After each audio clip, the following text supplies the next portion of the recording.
I don't ever remember not being obsessed with layer cakes. And you know, the 5 or 6 layers that get about that tall, and if you put them on your cake stand and the little cover won't go on it, that's when you've got a layer cake. And I think one of the very first ones I ever encountered that I remember was a red velvet cake. And when I was little, I used to do these just by dumping a bunch of red food coloring into a chocolate cake mix. It wasn't exactly what we were supposed to have. This is how you do it the right way, and it's super, super easy. Okay, so we're gonna start with our wet ingredients. This is an oil cake, 1 cup of vegetable oil. A lot of cakes use butter, a few that use sour cream, 1 or 2 that use mayonnaise, but this one is a little bit different. Oil. All right, and 2 cups of white sugar. Ooh. All right, so we're gonna start our mixer, and I'm gonna talk louder. There we go. We're just gonna let the mixer sit over here and do its little thing for a minute. All right, now the red velvet part, people often get confused with exactly what a red velvet cake is. It's not really a chocolate cake. It's got a little bit of cocoa in it. This is about 2 tablespoons. This is where the red comes in. And yes, you use the whole thing. That's a 1 ounce bottle of red food coloring. And we just mix that up. Now the reason we take this extra step or 2 with the cocoa and the red food coloring is because if you don't get it really well mixed, really well incorporated, you're going to have a streaky cake. You'll have lines through your cake. And I've done that quite often. It takes a little bit of work and effort. See, I don't know what that's called. It's a hydrophilic, except it's an alcohol base on the red food coloring, so I'm not sure exactly what the term would be. But the cocoa resists being mixed up. All right, there we go. You want a paste, and you want it really well combined. Oh, nice. See, our oil and sugar are doing what they're supposed to do too. Ah, perfect. See here? See that? That's what you're after.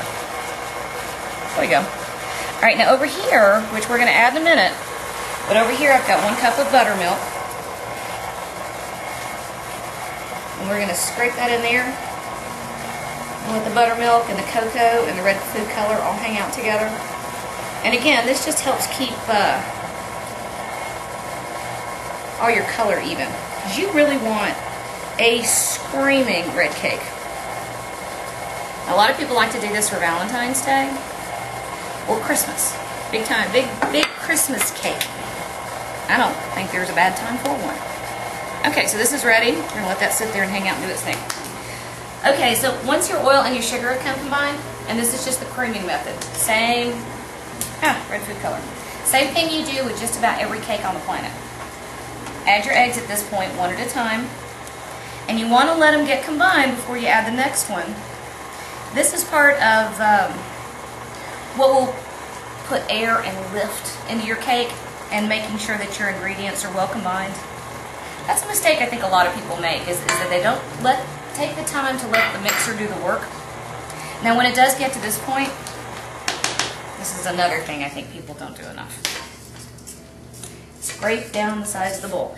It's difficult for the beater to get every last speck, so we get a little bit of help. All right, so while that finishes, over here we've got about 2 1/4 cups of flour, about a teaspoon of salt, 2 teaspoons of baking powder, not baking soda. And we're going to whisk all this together. Actually, you know what I'm doing? There we go. Now we're sifting for a couple of reasons. Again, we want correct measurements, which I already sifted this before I cheated. We want correct measurements, and you measure more correctly if you've sifted. It combines your ingredients more fully, and then you don't end up with this stuff in your cake. You see that? That even escaped my first sifting, so we want to get rid of that. You don't want those. Now, to make sure the salt and the baking soda are as evenly distributed as we can get them, just whisk it a little bit. And now we're going to take our last couple steps. See how easy this is? With the mixer off, because it'll go poof. You want to alternate the flour with the buttermilk. You're doing this for a couple of reasons. You want your gluten in your flour to activate some. That helps give structure to the cake. But you don't want it to go all the way to where it's got the texture of bread. So you kind of let it have some liquid, then you give it a minute. Oh, there's the color. Nice. Wait a minute, I'll show it to you in a second. We're almost there. I was saying something about gluten.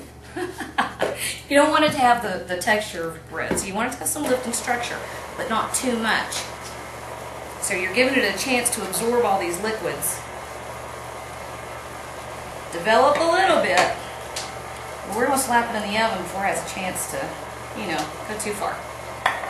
Alright, we're going to throw a last bit of flour in there. Everybody in. Ta-da! Here, I've made a mess. When do I not make a mess? Check this out. See that color? That is what you're after. 2 teaspoons of vanilla extract. And we're about done. I'm going to scrape it down, get the rest of that flour incorporated. You really, with this cake, because the contrast is so huge with the colors, really want to make sure you got everybody together so you don't have big white streaks everywhere. Oh, I was cutting onions. That wasn't near as tasty as it could have been. Alright, so we're done here. I've got let me move some of my stuff.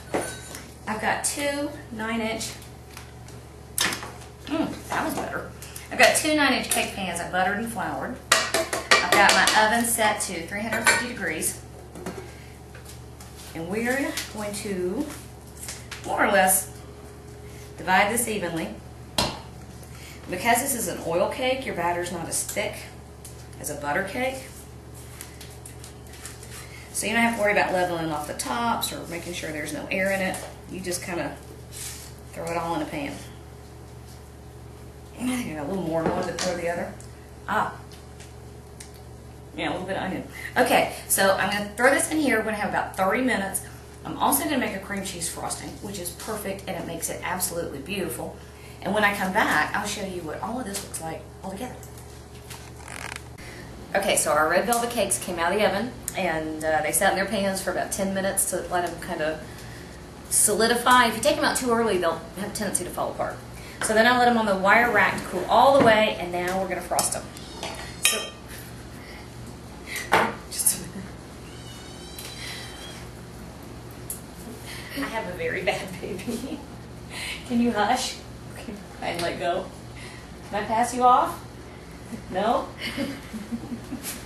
Hang on a second. Can you take this baby and make him hush? Okay. Alright. Sorry about that. That's our new Christmas kitty.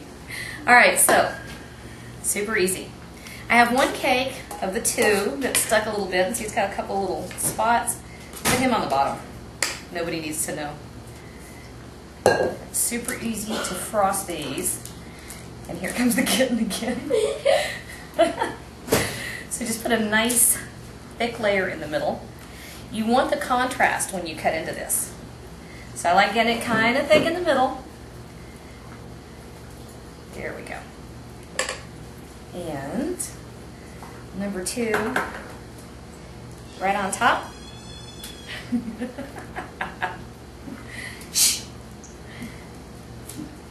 Even. There we go. And everything else right over the top.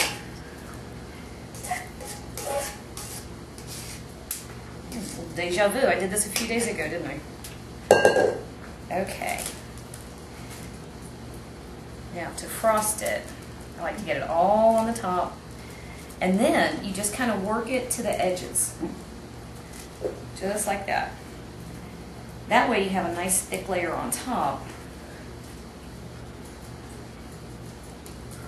A little easier to get it even. Okay. And then once we're here, just start hitting the edges. Just like that. Now, I am not a cake decorator by any means.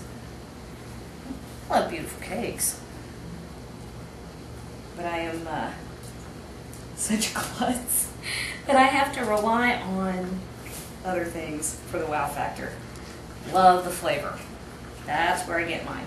The fun thing about this cake is that you don't have to be a cake decorator to make it look fabulous.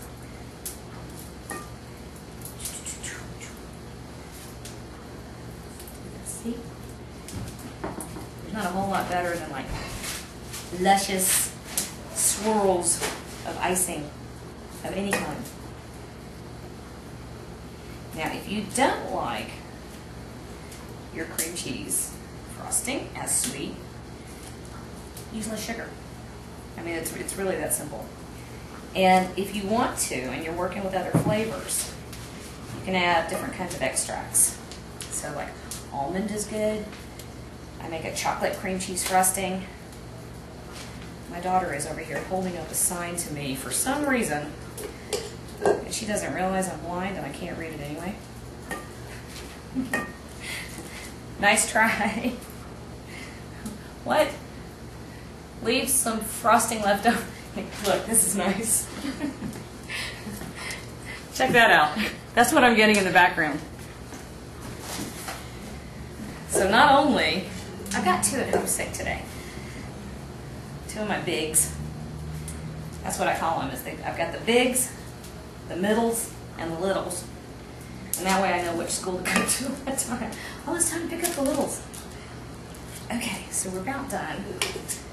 And all I'm going to do at this point is kind of make pretty swirls on it. And then I'm going to stash it in the cooler. Let it get nice and chilled and let that frosting set. And then,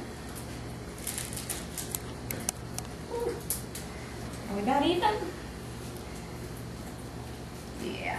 I'm going to let it get nice and cold, let the frosting set, and then I will cut it and show you how absolutely perfect red velvet cake is. I told you I had two homesick and that I was going to come back and show you what this looked like when we cut it. Nope. Same principle though. See how pretty?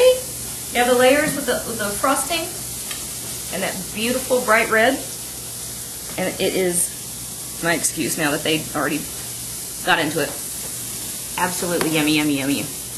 A little bit of cocoa, but mainly it's just a fabulous butter cake. Not a butter cake, sponge cake. Give this one a try.